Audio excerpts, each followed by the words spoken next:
thank you for agreeing to come in. It was a treat. Thank you. You've got a gig today, 2 hours west from here. Sound check at 4. In Brandon. Yeah. So to stop in here is a real treat.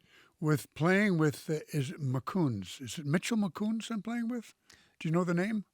He's a local player, a trio. He's going, and we're doing a gig in Brandon. And he was going to be pasted on the front of the show.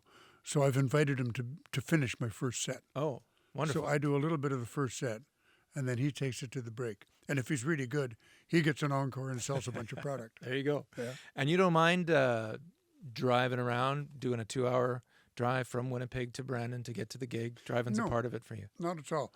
In Canada, we get used to it. Mm-hmm. But I do limit myself on gig days to about 4 hours, if I can help it. Mm-hmm. 5 and 6 if I have to, but I'm a napper at this point in my career. Right. And regardless of where I'm at, I take a nap before a show anyway. So, Good. So a long drive is it's not pleasant, but it's doable. And you're in Winnipeg once again. I want to talk about your connection to Winnipeg in a minute, but you're mostly associated now with Salt Spring Island. You spent a lot of your life there, but originally you're from Ottawa. Yes. And when I think of Ottawa, I think it's a sort of a formal type of town. Mm-hmm. I don't know about the music scene back when you were young. I mean, you were there till high school, right? I did my high school there, most of it, and then what university I got, I did there as well. So what was the music scene like as a youngster? It was vibrant. It was, eh? It was a huge folk music scene. Uh-huh. Yeah. Harvey Glad opened a record store called the Treble Clef. And in the basement of that store, he had a music store, one of the first acoustic music stores in town. Other people had acoustic instruments incorporated in their shops, but this was a dedicated folk and folk rock shop. Mm-hmm. Folk rock really wasn't a thing at that point. It was just folk music, and that became a center for all of us. We would go and we'd run into each other there, just like people do these days at various coffee shops and whatnot. Mm-hmm. And Ottawa was a vibrant musical scene and a huge theater scene. And my mother was associated with the Little Theater. And I took piano lessons when I was a kid in Ottawa, but my real music education came when I started to hang with like-minded people. What was the draw for you? I really don't know. It was just getting up and playing and feeling the effect of what music had on me and what it had on other people. I think that was and still is the magic that keeps me going. It was something that you thought, oh, this could be a thing for me. Nope. No. Never been a horizon. It's just been, oh, this is a thing for me. Right. This is a thing for me because I'm doing it and I'm digging it. I'm going to keep doing it. Yeah. Okay. Yeah. So then after high school, your family up and left to the west. Yes, I think I left first. Uh-huh. No, in terms of chronology, my sister Elsa came out to Salt Spring and married a man there. Oh. And my dad had bought land on Salt Spring in 1941 when he was doing photos for the... Your dad was a photographer? He was a portrait photographer in Ottawa, and one of his buddies was Air Marshal Robert Leckie, who was in charge of the air defenses for Canada during the Second World War. And he asked Dad to come out and do the photo ops when he was doing shaking hands with all of the base commanders and whatnot. Mm-hmm. And so Dad flew to the West Coast in 1941 and bought 8 acres on Salt Spring Island. So he was kind of ahead of his time. Way ahead of his time. He had come from Denmark in 1924, had bought land in Quebec, just north of Ottawa, and started a mountain lodge, which was an outdoor education and recreational place. Okay, so he's an outdoors guy. Very much so. Uh-huh. Yeah, he used to ski jump for Denmark in the European Games. An athlete too. Oh, yeah. He was quite the man. So he immediately wanted to own land on Salt Spring. Bought it, yeah. And everyone said he was taken to the cleaners. Yeah. Because he was from away and they dinged him. But, when what he paid for it is about what you could get for, well, you can't get anything for that now, period. Wow, can you consider? Well, look at motel rooms used to be $20. There you go. So as a dad and an influence, how did he what was his influence on you as far as, music or whatever, or just the creativity maybe? He played by ear. Okay. He sat down and played piano by ear, and he played accordion, and he had a fiddle. I never heard him play it. And he enjoyed playing, and he wasn't perfect, but he enjoyed it. And so that enjoyment from the instrument kind of bled into me. And he encouraged you? My mother encouraged me. Okay. And She was a funded fan? lessons. And my lessons didn't last too long because I was always trying to write my own things. And I remember one piano instructor whacking my fingers with a rule, a yardstick. Valdemar, that's a mistake. Valdemar, that sounds terrible. So I said, well, and one day, did you do your rehearsing this week? And I said, well, I wasn't rehearsing. What was it? Did you do your practicing? I said, I did do my practicing, but I also wrote something. And she said, well, you must play it for me. And I did. And she said, that's full of discord. This is wrong. That's wrong. I didn't take a lot more lessons from her. Couldn't catch a break. It was a well-accepted sort of teaching back then, to use. Oh, it was the disciplinarian way. Yeah. You weren't told what to do. You were told what not to do. Which is a vast amount of stuff, but it doesn't encourage one. Is it true that when you decided to take off and head west, that you stopped here in Winnipeg, and it wasn't part of the plan to stay here? No. What No, happened? I came to Winnipeg in 1964, Mm-hmm. heading up to work for Man Construction up in the Patch Mm-hmm. in northern Alberta. And I was on my way up, and Dad had a contact there I could get a hold of when I got in. I got to Winnipeg, and I kind of fell in love with the city. This is like a bouquet of beautiful flowers in the middle of a field of nothing else. And all of a sudden, there was this social interaction going on that I was not used to. And people relied on each other here, which I wasn't used to. And it was a really strong musical town. Early folk music, early rock and roll. And you noticed that right away? I noticed it right away, Okay. yeah. And I plugged into the Fourth Dimension Coffee House. Right. I used to go there regularly. I got jobs supporting myself here just so I could hang around and sniff the scene out. And, I was a kid, 17, 18. But I enjoyed the time here immensely. I stayed at what we called Flores Flophouse. It was basically a rooming house down on Furby Street, Right. not far from the Misericordia Hospital. Kind of around the Oh, corner you from can here. hit it with a 9-iron from here, yeah. And the people in it were real. They were workers, just like I was. I was a kid out, shoveling grain for the Central Grain Company in St. Boniface and just making enough to eat and live. But the town was friendly. And I've always had a warm spot for it because it was part of my formative years and early formative years. And I believe those are the most impressive. Well, really influenced your path from that point on. Yes, it did. I should say the Fourth Dimension, for people who don't know, was on University Crescent. Just if you're coming from University Crescent to make that turn onto Bishop, that's exactly where it was situated. The Fourth Dimension Coffee House, which, as I just mentioned to you previously, was a place called Jack's Place, painted all white and had big band in there. And then when Charlie Clements owned it, he painted the whole thing black and became a whole different place, became a coffee house. Yep. Yeah, and it still was on music. It's featured music Yes. for the denizens of the town. But you had to pay to get in and stay.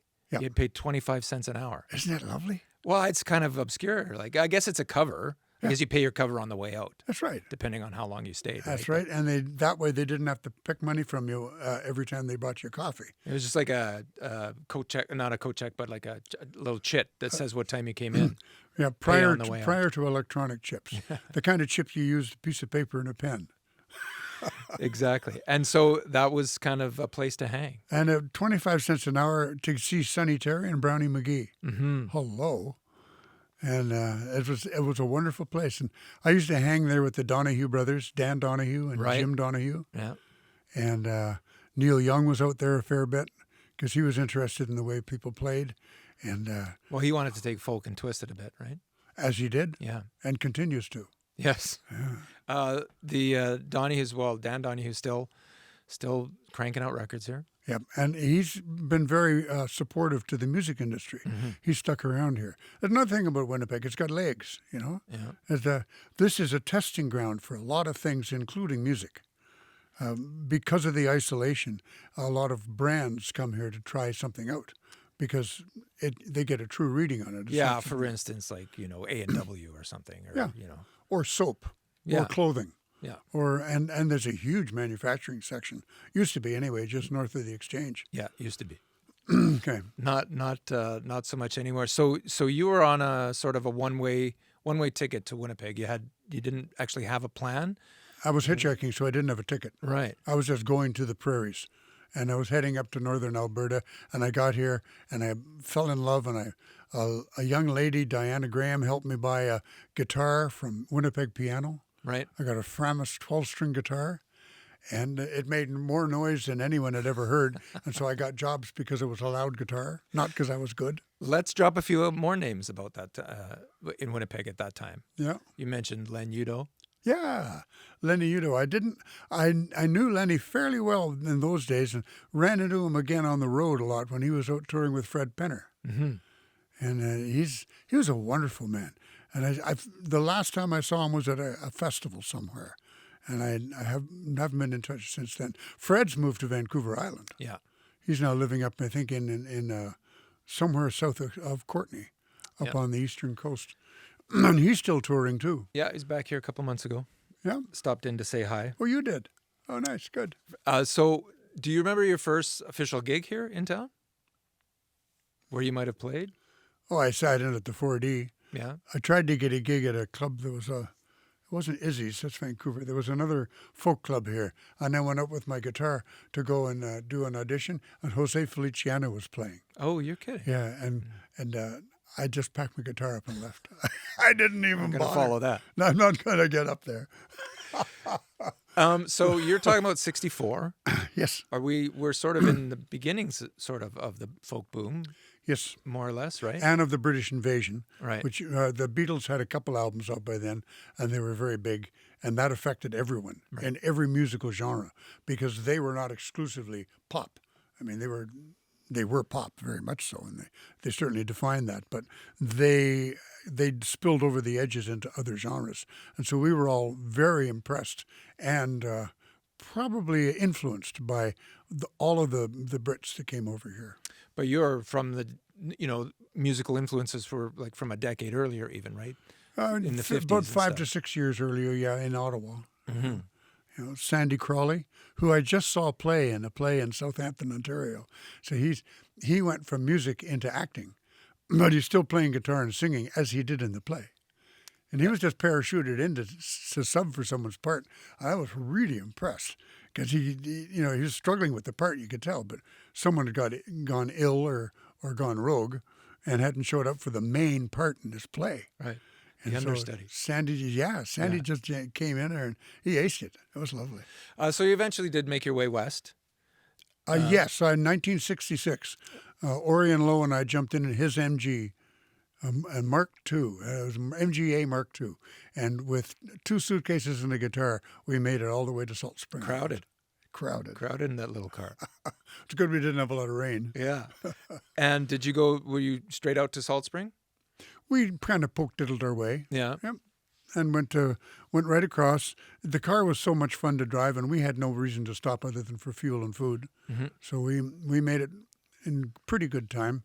I can't remember where we stayed.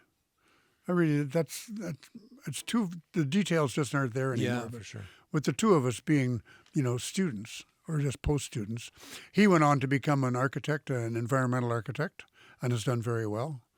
And that was the way I got to the West Coast the second time.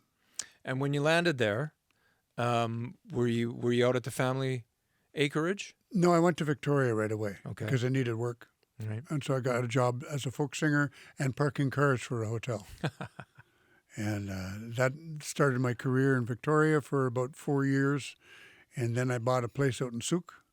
And at that time, I was working for the city as an engineering assistant, so I could get a mortgage. I got the job so I could get a mortgage, got the mortgage, and went back into music. Right. And and I got a hit record 2 years later. Right. So I don't know if you're ever tired of hearing this, telling this story. I know people don't always tire of hearing it. Your first record deal, your first sort of hit, Yep. came from a bit of a, I don't know, kick to the ego, Oh, tremendous kick to the ego. but turned out amazing. Well, Started things off for I'm you. still playing it in the same key I wrote it in. Well, there you go. I can't sing it at the early part of the evening, though, because my voice isn't quite warm enough to get a D. Right. So And I got booed, not booed off the stage. I got booed, and I decided to leave when someone clapped. right. So you were booked at a rock festival, I was booked at the Aldergrove Beach Rock Festival in British Columbia. and as the name implies, the crowd is expecting rock. Absolutely. Yeah. So you come out and you've got a couple of I had a couple of my own songs, but I wasn't proud of them yet. right. And so I was singing other people's stuff, and it just didn't cut it. Right. And you know what it's like. You're up in front of a hostile audience. You choose your exit gracefully.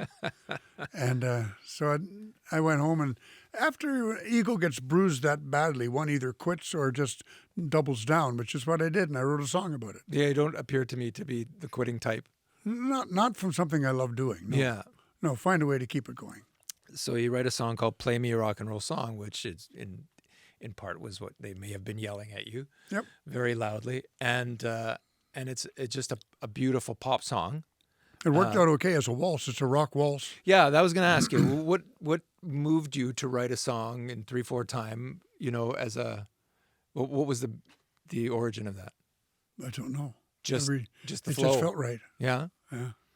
Well, it's not the most usual thing, right? It's colloquial, and 3/4 or 6/8 does feel colloquial to me. Yeah. It's closer to the heartbeat. 4/4 can get way up fast, whereas 6/8 anyway is pretty close to around 80 to 95 for a nice song, and that's close to the heartbeat. Did that song get you a record deal? It did indeed. Right. Got a record deal, and I re-recorded it. I did the original recording with Terry Jacks of the Poppy family, Yeah. who was famous. I'm sorry, May, for clearing my throat like that. Am I killing it? Okay, good. This is, folks, for listening, this is early in the morning for me, and I haven't quite warmed up yet, but I'm working at it. So, where was I? Terry Jacks, Winnipeg. Terry Jacks. It wasn't Winnipeg. It was in Vancouver. We went into Rowley's studio and recorded this thing for $1.380. You know, Right. and it came up with a version of it that sounded okay, and it captured the nature of the song. But then my manager at the time, Keith Lawrence, heard it and said, "No, we can do better than that," and took me to Los Angeles. And I Right. recorded in Hollywood with Jim Gordon on drums and Max Bennett on bass. I mean, Jim Gordon. I mean, we could talk for half an hour about Jim Gordon, but the best of times and the worst of times for his career. But to have a guy like that on drumming on, one of your first real Yep, on my recording. first recording Yeah. there. And he had just come back off the road with a group called Mad Dogs and Englishmen. Joe Cocker. Which Joe Cocker, Leon Russell, Mark Cohn, a whole lot of wonderful But even players. before that, I mean, he played with the Everly Brothers. Oh yeah, he right? was a great studio player before that. Yeah. But he went out and he learned how to play Coliseum rock. Yeah, on the drums. He, instead of hitting from his nose down, he was hitting from way above his hair down. Right. And I was the first session that he was playing. Which that new translates style. on your track, actually. It does. Yeah. It does, and it was to the benefit of all the listeners of that song. That is Jim Gordon at his best. And so what was it like recording in L.A.? It was smooth.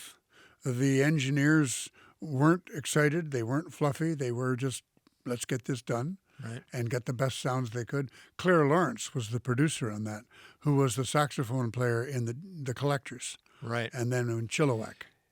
And a brilliant man. And he had a sense Keyboards as well, right? Claire plays keyboards as He well. plays keyboards Yeah. and he's a saxophone player Yeah. primarily, but he plays beautiful flute. And he's a studied musician. And he has been doing it all his life, and now in his mid-80s, he still blows horn 3 hours a day just to keep his lip. And he's a wonderful player. And he and Bill Henderson still go out and tour as a duo. Bill Henderson here last week playing with Chilliwack, right in town here. Last show in Winnipeg. Lovely. Yeah, retiring at 80. So this is what I want to ask you, So Bill. anyway, Claire Lawrence, I wanted to Oh, just throw a big thank you out to him because without his expertise and taste, I don't think I would be where I am today. lifelong friends. Yep. Yeah. So Bill Henderson's 80 and he's calling it quits. Yep. And you're turning 80 next weekend. Yeah. Any plans on the horizon or any? Are Yeah, you slowing down? What's I'm happening? booking up. I have an agent's got me booked up into 27 now. Oh, very good. Yeah. We're working on the fall of 26 and the spring of 27. As most arts councils book about a year and change ahead. Yeah. So we have to do that. And no thoughts of slowing down. Or No, quitting. my concept is that we don't stop playing. People just stop coming. And if people stop attending my shows, I'll stop giving them. But as long as people are coming to the shows, I love it. I'm enjoying it. And I don't see any horizon. I didn't at the beginning and I don't yet. Although my health will probably dictate that.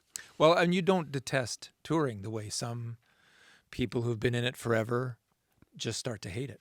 I know what. And you don't. No, I do not. I enjoy it. I enjoy people.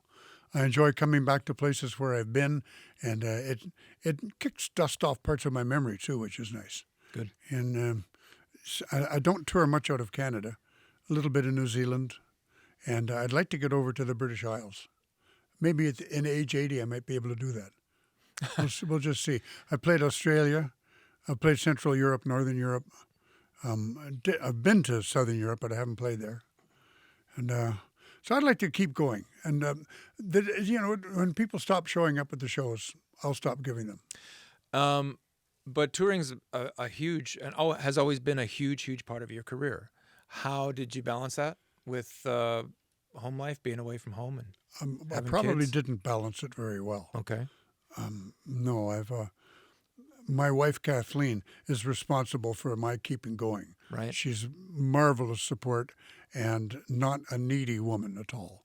She's very self-sufficient and allows me not to worry about her and just continue on my way as opposed to having a nagging. Well, right now she's not in great health, and so that's a bit of a concern. But she's been greatly supportive for me, and so I will continue doing this as long as that situation is flexible enough to let it happen. And it helps immensely, right? Yep. It's a piece. It's a bit of peace with you. It is peace, Yeah. yeah. I'm not traveling with a burr sitting on something that, Yeah. No, and I like to be as good as I can be for the people who come to the shows. And for that, one needs to have a relative peace of mind. Right. How can I say this? The support that you got from your family and your parents in the early parts of your career, or even growing up, it tends to, envelop your choices and your own familial choices. You raised two boys. And a daughter. And a daughter. Sorry, 3 kids. And so I would think that even though you were away, you wanted to be as present as you could in their lives. Yes. Yeah. And now with electronic media, it's a lot easier to be there. Yeah. But in those days, it was postcards and letters. But tours were never more than 2-3 months. I didn't do world tours like a lot of the rock bands do, Right. who go out for 8-10 months at a time. So now I'm only 3 weeks at a time, just for my own health. And always happy to get back home. Always happy. What effect has Salt Spring had on your life? Because I think would it be fair to say that your dad was also like maybe a conservationist, or He was an outdoorsman, right? and I learned a great deal from him about tending the world around us, because he was good to his environment. Right. He was a photographer, and as such, he used a lot of nasty chemicals. I see. But I think he was quite careful on how he dealt with those.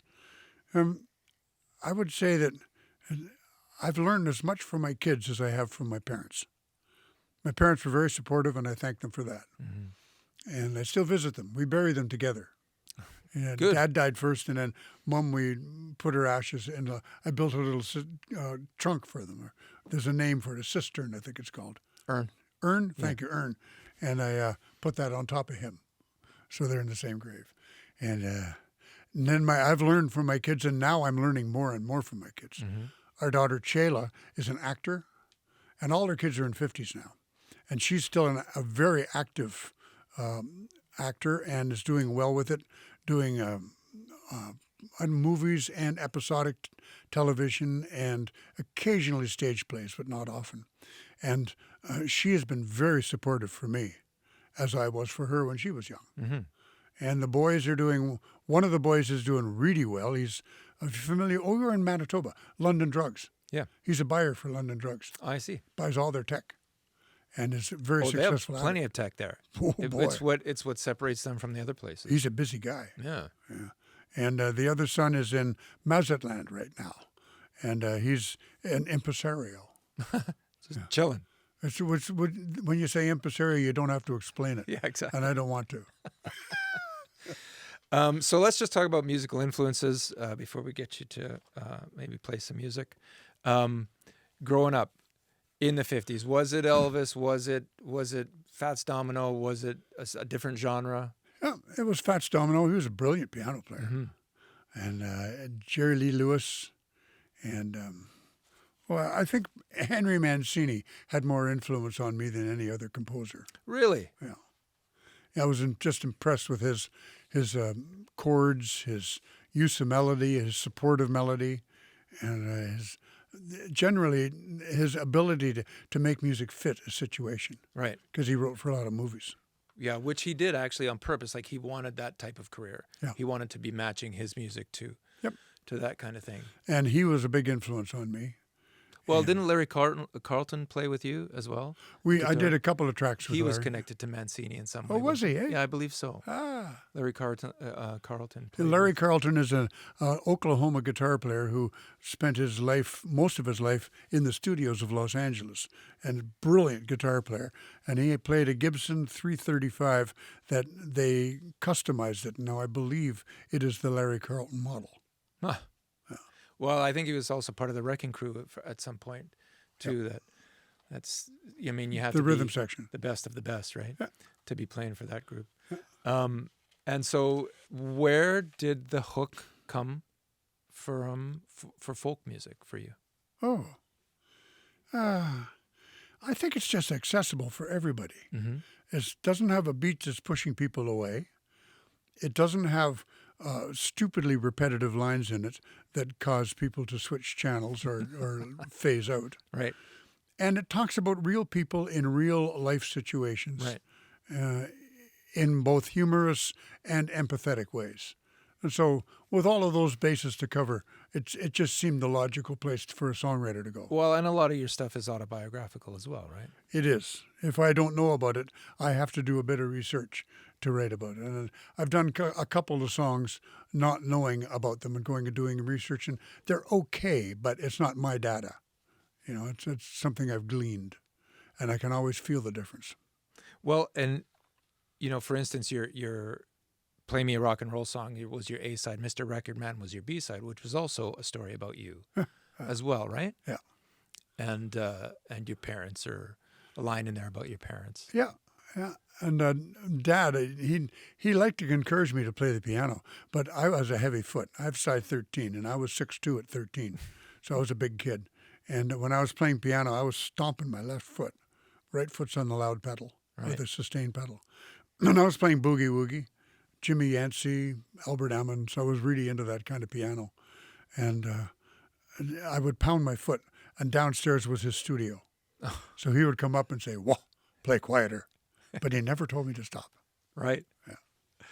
Excellent. Okay, so we want to talk about the folk festival. Obviously, you're playing in Brandon tonight. Yes. By the time this airs, it will have done, Yep. and I'm sure it was amazing. Yep. But we're doing the Hoop and Holler.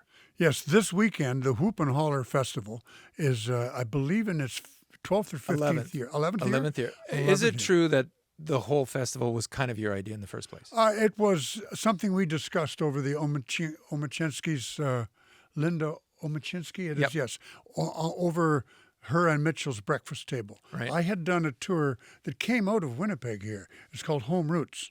Yep. And it allows performers to go out and play in people's homes around the country on a dedicated tour so that it's economically viable. and it helps the career and it helps all the communities because music's coming into them. And so Home Roots was a wonderful thing, and I decided I'd do it just to experience it. Right. I mean, I'm playing concert halls all over the place, but just getting into people's living rooms and doing house concerts was a whole new venue for me. So I tried it, and people say it's a step down. I say, no, it's not. It's connecting on a different level. Yeah. And it was still connecting, which was the important part. And I did 2 Home Roots tours, and on one of them I got to play in Portage, Prairie at the Umchinsky's home. And they had about 30 or 40 people in. And we walked their property. I said, whoa, this is a lovely spot. You could do a small festival here and be happy with it. And they did. Yeah.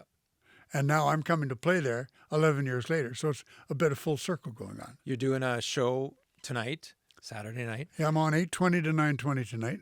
And then you've got judging a workshop. from the skies, we might get lucky. Yeah. And then workshop.